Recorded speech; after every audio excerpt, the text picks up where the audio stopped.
કુકાવા, વડિયા, મોટા આકડિયા અને તરઘરી મુકામે જળ સંચય અને જળ સિંચાઈની વધારવાના હેતુથી હાથ ધરાયેલા કાર્યોનું ખાતમુહૂર્ત કરાયું. અમરેલી જિલ્લાના અમરેલી, કુકાવા, વડિયા તાલુકામાં જળ સંચય અને જળ સિંચન વધારવાના હેતુથી હાથ ધરાયેલા આશરે ₹3.25 કરોડથી વધુના વિકાસ કાર્યોનું ખાતમુહૂર્ત રાજ્યના ઉર્જા અને પેટ્રોકેમિકલ્સ વિભાગના રાજ્યમંત્રી શ્રી કૌશિક વેકરિયાના વરદ હસ્તે કરવામાં આવ્યું હતું.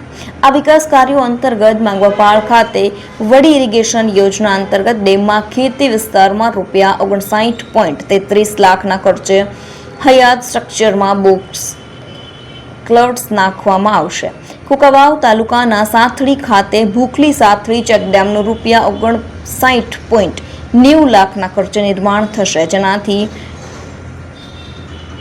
કરોડો લીટર જળ સંગ્રહ શક્તિ સર્જાશે. ખડખડ મુકામે આશરે ₹57.32 લાખના ખર્ચે ચેકડેમનું નિર્માણ થશે, જેનાથી 1.02 કરોડ લીટર પાણીની સંગ્રહ શક્તિનું નિર્માણ થશે. સિંચાઈ રાજ્ય વિભાગ હસ્તકન કાર્યનો મંત્રીના હસ્તે પ્રારંભ કરવામાં આવ્યો હતો. ઉપરાંત મોટા આકડિયા ગામે સાંસદ ભરતભાઈ સુતરિયાની પ્રેરક ઉપસ્થિતિમાં પંચાયત સિંચાઈ હસ્તકના તળાવને ઊંડું કરવાની કામગીરીનો પણ શુભારંભ કરવામાં આવ્યો હતો. આ કાર્યો પૂર્ણ થયા બાદ વિસ્તારમાં વરસાદી પાણીનો સંગ્રહ વધશે અને ખેડૂતોને સિંચાઈ માટે પૂરતું પાણી ઉપલબ્ધ બનશે. આ પ્રસંગે મંત્રીએ જણાવ્યું હતું કે રાજ્ય સરકાર દ્વારા જળસંચય અને કૃષિ વિકાસને પ્રાથમિકતા આપવામાં આવી રહી છે.